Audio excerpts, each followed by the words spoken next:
घुटने में सूजन एक काफ़ी कॉमन सी शिकायत है जो मरीज बहुत बार लेके आते हैं। तो उसके क्या कारण होते हैं, इसका क्या इलाज होता है, इससे आप कैसे बच सकते हैं, इसके वार्निंग साइंस क्या होते हैं, कब ये चिंता की वजह है, तो अपन को इस बारे में आज थोड़ा सा समझने की कोशिश करेंगे। घुटने के अंदर अपने एक बोन ऊपर होती है, एक बोन नीचे होती है, जिसको फीमर बोलते हैं, टीबिया बोलते हैं। ये आगे के हिस्से में पटेला बोन होती है, जिसको ढकनी या पाली बोला जाता है। तो इसमें सूजन किन किन कारणों से आ सकती है? यूरिक एसिड का बढ़ जाना यानी बाय, गठिया रोग यानी रूमेटॉइड आर्थराइटिस, ऑस्टियोआर्थराइटिस जो उम्र के साथ में जो घुटने में घिसावट आती है कार्टिलेज की, जिसे डिजेनरेटिव आर्थराइटिस बोलते हैं, उसके अंदर भी आपकी जोड़ों में सूजन आ सकती है। कभी कभी कुछ जोड़ की झिल्ली की बीमारियां होती हैं। साइनोवेव जो मेम्ब्रेन होती है जोड़ के अंदर, एक तरह की झिल्ली होती है जो जोड़ के अंदर फ्लूइड बनाती है, उसकी इस बीमारी के अंदर भी आपके जोड़े में झिल्ली में सूजन आ सकती है। वो कुछ गंभीर रोग भी हो सकते हैं, जैसे इन्फेक्शन अगर आपको बन रहा है तो आपको जोड़ों के अंदर सूजन आ सकती है। अगर आपको कुछ घुटने से जो हड्डी होती है घुटने की, उससे जुड़े हुए कुछ कैंसर जैसी बीमारियां भी होती हैं कई बार, उनके अंदर भी पेशेंट को कई बार जोड़ के अंदर झिल्ली में सूजन आ सकती है।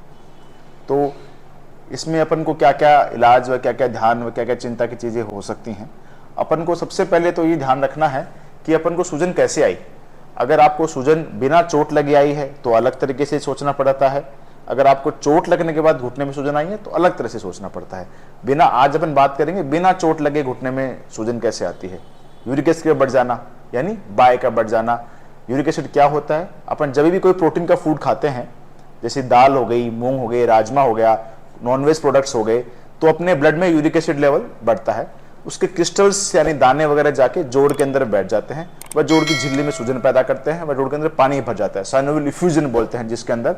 तो वो एक बहुत कॉमन सा कारण होता है। इसका क्या इलाज होता है? इसका इलाज सबसे पहले होता है डाइटरी प्रिकॉशंस। आपको वो फूड अवॉइड करना पड़ता है जिससे आपको यूरिक एसिड बढ़ता है, जैसे प्रोटीन वाली चीज़ें हो गई, इस तरह की चीज़ें आपको अवॉइड करनी पड़ती है। आपको पानी की मात्रा ज़्यादा लेनी पड़ती है ताकि आपकी बॉडी अच्छे से वॉश आउट कर पाए। किडनी का फंक्शन होता है यूरिक एसिड को बॉडी से बाहर निकालना। तो अगर आपके शरीर में पानी की कमी होगी तो भी यूरिक एसिड का लेवल बढ़ा रहेगा। कुछ मेडिसिन भी हम इसमें स्टार्ट करते हैं आपको, जिनसे आपको यूरिक एसिड कम होता है, जैसे फेबुस्टेट वगैरह कुछ दवाइयाँ आती हैं, है ना, एलोप्रिनोल्स आते हैं, टोपिरोक्सोस्टेट कुछ सॉल्ट्स आते हैं, जिनसे आपकी जोड़ की झिल्ली को सूजन उतर जाती है, वह यूरिक एसिड वॉश आउट होता है। घुटने के अंदर बहुत बार लोगों के मन में डाउट आता है कि सर घुटने के अंदर सूजन आ गई, पानी भर गया, अब क्या पानी निकलवाना है? तो पानी निकलवाना जो घुटने के अंदर जो एक प्रोसीजर है, बेसिकली ये एक इन्वेजिव प्रोसीजर है। इन्वेजिव प्रोसीजर मतलब हम आपके घुटने के अंदर सुई डाल के उसको निकालते हैं। तो ये हम कोशिश करते हैं कि अवॉइड करें, क्योंकि इन्वेजिव प्रोसीजर के अपने नुकसान होने की संभावना रहती है। पर कभी कभी कुछ कंडीशन में अगर हम जांच करवाना चाहते हैं, पेशेंट रिस्पॉन्ड नहीं कर रहे हैं ट्रीटमेंट को, तो ये अपन को करना भी पड़ता है। तो ये हो गया यूरिक एसिड के बारे में ब्रीफ में बातें। दूसरा बहुत कॉमन सा कारण होता है रूमेटॉइड आर्थराइटिस यानी गठिया रोग। गठिया रोग क्या होता है? गठिया के अंदर आपकी ब्लड में, आपकी बॉडी के अंदर आपके एक एंटीजन होता है रूमेटॉइड फैक्टर, उसके खिलाफ एंटीबॉडी बनती है। वो आपके जोड़ के अलग अलग झिल्लियों के अंदर, मेनली जो हाथ के जोड़ होते हैं छोटे वाले, पीआईपी जो छोटे वाली जो पास वाली उंगली का जोड़ होता है, इसको मेनली अफेक्ट किया जाता है। कई बार घुटने के जोड़ ही पकड़ में आते हैं, कंधे ही पकड़ में आ सकते हैं।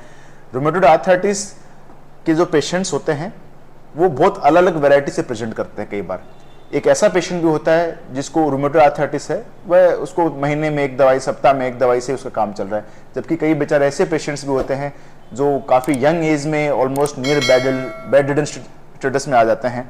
क्यों? क्योंकि अगर आपका गठिया रोग तेज है और आपने उस तेजी के हिसाब से इलाज नहीं लिया तो आपके जॉइंट्स में डैमेज बहुत जल्दी आएगा और वह आपकी लाइफ को एक बहुत ही बैड स्टेट में ला सकता है। तो अगर आपको ऐसा कोई डाउट रहता है तो सबसे पहले एक नियर बाय किसी भी डॉक्टर से मिलें।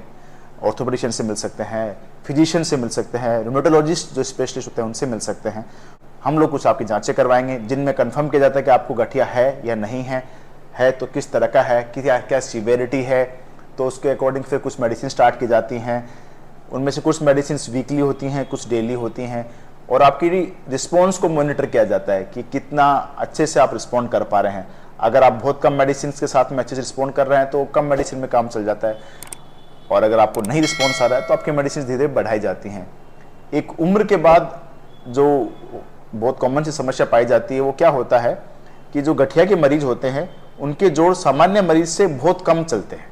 जैसे कि सपोज इमेजिन करें कि इमेजिनरी डाटा लेंगे, एक आदमी जो एकदम स्वस्थ है, जिसको गठिया रोग नहीं है, अगर उसका जॉइंट 70 ईयर सर्वाइव करता, वहीं उसी आदमी को सेम लाइफस्टाइल में यदि गठिया होता तो उसका जोड़ की लाइफ 45-50 के आसपास बच जाती है, अगर वो मेडिसिन वगैरह नहीं लेते हैं तो। इसलिए इसका ट्रीटमेंट लेना बहुत जरूरी होता है। एक बहुत कॉमन सा मिसकंसेप्शन कह लीजिए, डाउट कर लीजिए, लोगों के मन में रहता है कि सर क्या गठिया रोग पूरी तरह ठीक हो सकता है? गठिया रोग कभी भी पूरी तरह ठीक नहीं हो सकता है।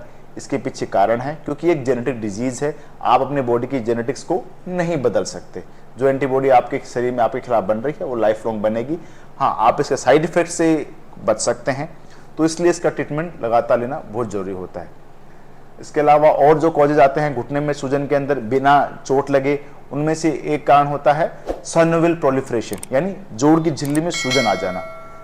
ये एक तरह की ऐसी बीमारी होती है जिसमें घुटने के अंदर आपको कोई चोट नहीं लगी, आपको कुछ एग्जर्शन एक्टिविटी नहीं करी, ना आपको गठिया है ना बाय है, तो ऐसा कई बार कुछ बीमारियां होती हैं जिनके अंदर आपकी झुट की झिल्ली अपने आप बढ़ जाती है।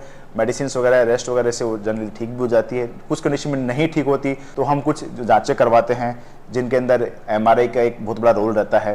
फिर जरूरत पड़ने पे आपकी जोड़ की झिल्ली की जांच भी की जाती है, साइनोवियल बायोप्सी जिसको बोलते हैं, कंफर्म करने के लिए कि किस तरह का टिश्यू बन रहा है, वो उसके लिए रिगार्डिंग अपन को क्या ट्रीटमेंट प्लान करना है। ये एक कॉमन कारण हो गया जोड़ की झिल्ली के अंदर सूजन आने का। जो ऑस्टियोआर्थराइटिस, जो उम्र के साथ में घिसावट आती है, उसमें क्या होता है कि जो उम्र के साथ में जो आपके घुटने का कार्टिलेज घिसता है, तब धीरे धीरे धीरे आसपास की जोड़ की झिल्ली को भी वो इरिटेट करता है, उसमें भी डिजेनरेटिव चेंजेस आते हैं।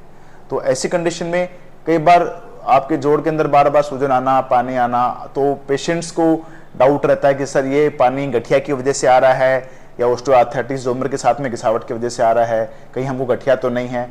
तो उसको भी अपन रूल आउट कर सकते हैं बड़ी इजीली, कुछ ब्लड टेस्ट वगैरह करवाए जाते हैं। ऐसा नहीं है कि अगर आपको गठिया है तो इट इज़ वेरी रेयर कि आपके सिर्फ घुटने के अंदर सूजन आएगी, आपके बाकी जोड़ों में भी कहीं ना कहीं दर्द कम ज़्यादा होने का एहसास जरूर रहता है। तो अगर आपको ऐसी कोई समस्या है तो आपको इसे लेकर डरना नहीं है, यू कैन कॉन्टैक्ट अस, है ना, and please do follow our YouTube channel. Okay, इस तरह के और भी वीडियोज़ हमारे चैनल पर रेगुलर आते रहते हैं, काफ़ी पहले भी डाले हुए हैं और भी आते रहे। Thank you so much.